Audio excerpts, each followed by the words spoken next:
The quiet town of Silverwood was an unremarkable place, nestled between rolling hills and deep forests. For generations, it had one constant: the haunted house on Willow Street. Children whispered about it, daring each other to approach its rusted gates. Adults avoided it entirely, muttering about curses, ghosts, and worse. No one truly knew the house's story, except perhaps the old man. Setting the scene. The house itself was a rotting monument of decay. Wooden beams cracked like brittle bones, the paint peeled off the walls like skin. The windows, smeared and dark, seemed to stare out like hollow eyes. At the edge of the property stood a man, wrinkled, hunched, and always alone. No one knew his name. People said he was the last living soul to enter the house and come out alive. He never spoke to anyone, except for when he spoke to the house. Every night, without fail, he would shuffle up to the gates and whisper. A new family moves. In one crisp October morning, the old man's lonely routine was shattered. A family arrived. Mr. Holloway, a stubborn businessman. Mrs. Holloway, a nervous woman who clutched her rosary. And their curious teenage daughter, Elise. Elise didn't believe in ghosts or curses. She scoffed when neighbors warned them about the house. To Elise, the stories were nonsense, meant to scare children and sell ghost tours. The house welcomes them. As soon as they stepped inside, the air changed. Elise described it as like walking into a refrigerator, but the cold came from inside my chest. The family dismissed it at first. It was an old house. Drafts were normal. But then the house began to speak in whispers. Who's there? A voice that rustled like dry leaves. Mr. Holloway blamed faulty pipes. Mrs. Holloway blamed stress. But Elise heard it too clearly. The old man's warning. That evening, Elise wandered to the gate, where the old man stood, as always. She asked, "Why do you talk to the house?" The man looked up with eyes like dusty marbles. "It listens."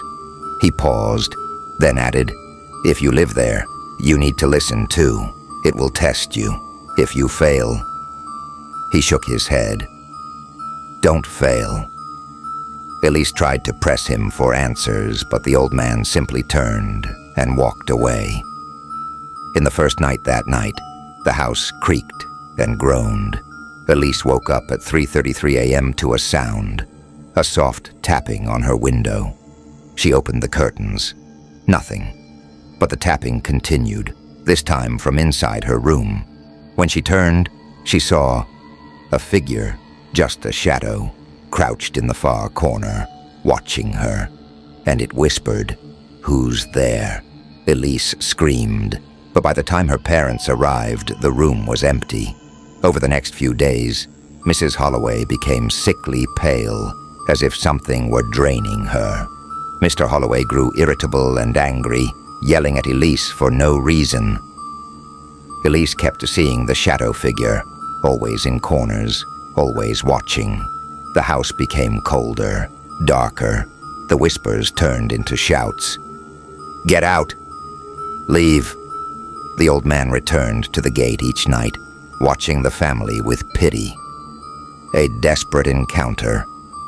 One evening, Elise ran to the old man, begging for help.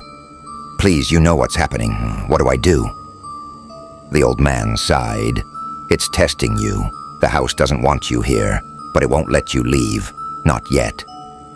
Elise demanded answers. The old man finally relented. The house feeds on fear. It waits for its occupants to break. Those who give in are swallowed, their souls trapped inside the walls forever. Then he added, "There's one way to survive. Face it. Don't run. Don't hide. Listen." In the final night, that night, the house grew alive. The walls rippled as if breathing. The whispers turned into a chorus of screams. Doors slammed shut. Windows shattered. Elise fought her fear. She followed the whispers through the dark, into the attic. Inside, She found a mirror, tall, cracked, and pulsing like a heartbeat. In its reflection, she saw the shadow figure. It whispered, "Who are you?" Elas stepped closer and answered, "I'm Elise, and I'm not afraid of you." The figure lunged at her, but when it touched her, it shattered into dust. The house falls silent. The moment the shadow vanished, the whispers stopped. The air grew warm. The house seemed lifeless. Her parents found her moments later. The old man stood outside the gates, smiling faintly. The consequences. The Holloways moved out the next morning. The old man watched as they left, then turned to the house one final time.